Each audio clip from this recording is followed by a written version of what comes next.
اعوذ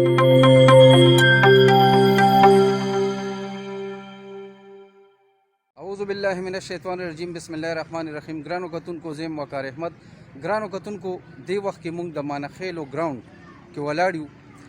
د مانخیلو ګراوند چې کوم د MMA په دور کې باقاعده جوړ شوی او د دې نه پس باقاعده هغه PCB سره هم رجسټرډ شوی. مولانا مجاهد صاحب د دې ګراوند باقاعده افتتاح کړی وه.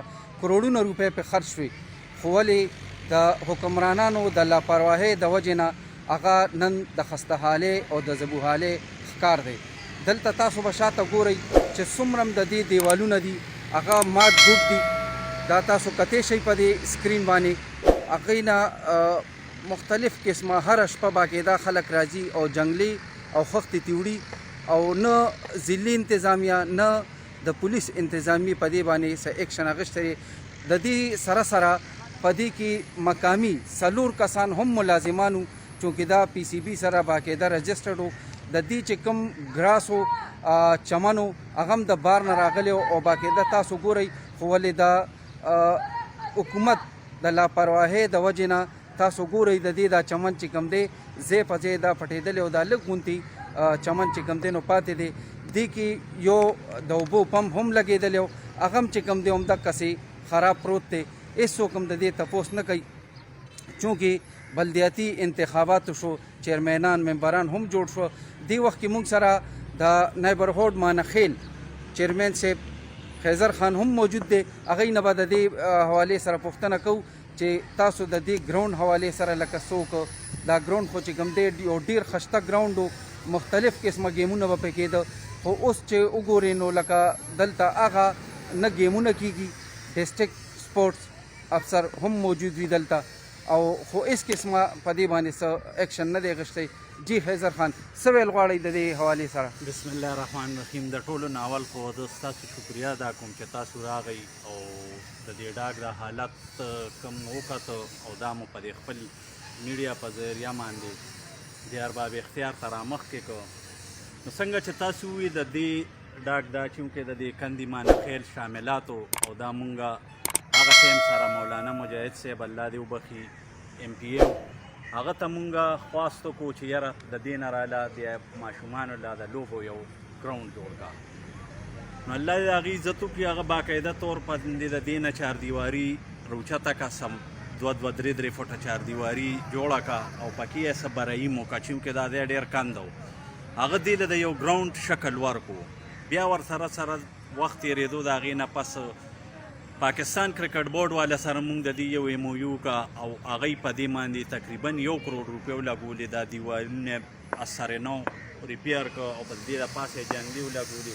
تاسو که دې خوا وګورئ کرکټ نیټس لګېدلي دي، شاته نیټس یې کړي دي. دا یو ټیوبویل یې جوړ کړی دی، غټ ټیوبویل دی، مخامخ پویلین یې جوړ کړو.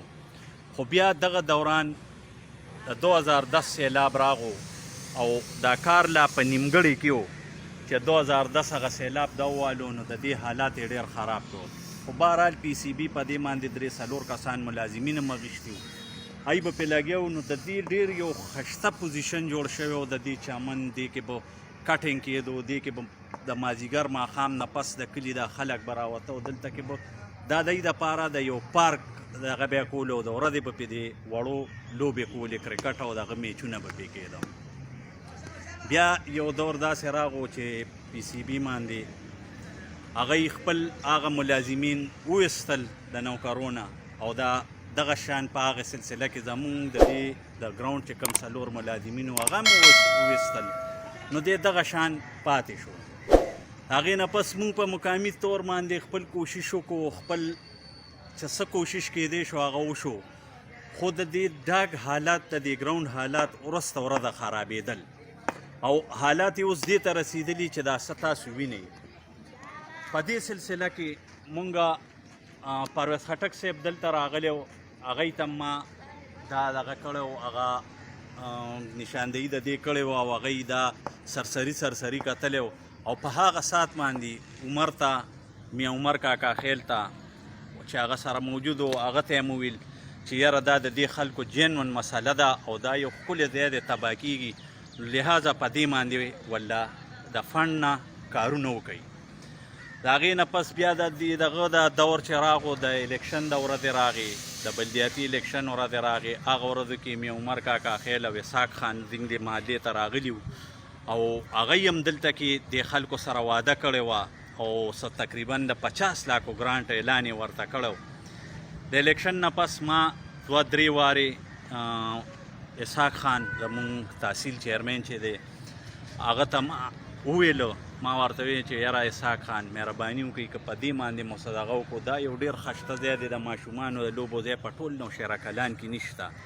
نو که دا صحیح شي او په دې باندې یو کس 2 ملازمین والي نو دا یو اجتماعي کار دی. نو پکار دا چې تاسو وکئ او هغه ما سره هم واده وکړه او هغه وی چې انشاءالله زما به کوشش وي چې زر تر زره درته د دې کم از کم که په یو فیز کې نی په 2 فیزو کې خو دا دې باندې درته کار شروع کوم او مونږ ته اوس هم امید لرو چې انشاءالله هغه ته به خپله واده یادوي او هغه به خپله واده سر ته رسوي.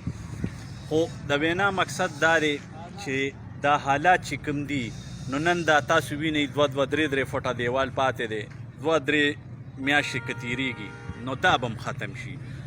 نو زه ستاسو د دې میډیا په وساطت سره خپل درون خوږ مشر اسحاق خان ته، پرویز خټک صاحب ته هم دا خواست کوم چې یاره دا د هغوی حلقه ده، د دې ځای نه سیاست کوي او دا خلک ای له ډېر په درناوي سره ډېر په دروند دغه باندې ووټونه ورکوي. څنګه چې د تیر شوي الیکشن کې تاسو وکتل چې په دې زمونږ په دې چوکي ټاون باندې اسحاق خان ښه په باري اکثریت باندې دلته نه الیکشن ګټلی و. نو پکار دا دی چې دی هم راشي او دا خلکو دا مسله چې دا د چا انفرادي مسله نه ده، دا د دې ټول کونسل بلکې د دې ټول کلي یو غټه مسله ده او دیرینه مطالبه ده چې د دې ډاک حالات د دې ګراوند حالات هغه ځای ته بیا ورسوي لکه څنګه چې دا د اوس نه څو کاله مخکې وو. ولې چې دا داسې ځای دی چې دا ماښام مازدیګر ټایم کې د دې کلي دا ډېر خلک دا مشران هلکان دی به راتلو په دې چمن کې به ناست وو، په دې خاص کر سپیشلي د ګرمۍ په دې موسم کې نو ډېره ښه هوا دلته کې لګي او ډېره ښه یو فضا او ډېر ښه ماحول به دلته جوړ و. نو موږ هغوی ته هم خواست کوو، التجا ورته کوو چې اسحاق خان مهرباني وکړئ چې څو نظر کیدی شي تاسو په دې باندې دا کار وکئ او دا د دې د دیوالونه چې کوم دي چې دام برابر شي او پکې منځ کې د دې ګراس او که مهرباني مو وکړه دې کې مو یو کس برتیم کو چې د دې لوک آفټر کوي. په دې سلسله کې ما ذکا الله صاحب چې زموږ د دې کلیم دی دا ما خوشقسمتي ده چې زما د محلې دی ذکا الله سپورټس آفیسر دی، ما هغه سره هم په دې کې خبرې کړي او هغه ما سره واده کړی ده چې زم کوشش کوم چې یاره دې ځای له فنډز راوړو او دې باندې کار شروع کړو. نو په دې ځای نه زه پرویز خټک صاحب ته، اسحاق خان ته، مې عمر ته او د کې پي کې وزیر اعلی محمود خان صاحب ته دا مطالبه کوم چې مهرباني وکړي او راشي او د نوښار دا یو ښکلی ګراوند دی، د دې د حالاتو باندې دې لږ غونډې توجه ورکړي او دا د هغه ځای ته واپس ورسوي څنګه چې دا څو کاله مخکې و یو ښایسته او دغه ځای. ګرانو کتونکو حیدر خان خبرې تاسو اورېدې. هر حکمران چې راځي نو هغه د صحت د تعلیم سره سره د لوبو او د لوبغاړو د ترقۍ دپاره خبره کوي. خو ولې دلته که تیر شوي حکومت وګوري او نن سبا صوبایي حکومت هم وګوري نو هغه د کرکټ د یو لوبغاړي حکومت و. خو ولې په دې حکومت کې هم د لوبو ګراونډونو ته او د لوبو لوبغاړو ته هیڅ قسمه ترقي میلو نه شوه. لہذا پکار دادي صوبایي حکومت ته چې کم ګراونډ د لوبو دپاره جوړ دی او هغه انتهایی د خسته حالۍ ښکار دی نو مهرباني دې وکړي موږ د خپل پیج د وساطت نه تحصیل ناظم اسحاق خان ته، پرویز خان خټک صاحب ته او وزیر اعلی خیبر پښتونخوا محمود خان صاحب ته مطالبه کوو چې د لوبو د لوبغاړو دپاره د دې ګراوند دپاره د خصوصي طور سره فنډ منظور کړی شي. تاسو نه اجازت غواړو د الله په امان.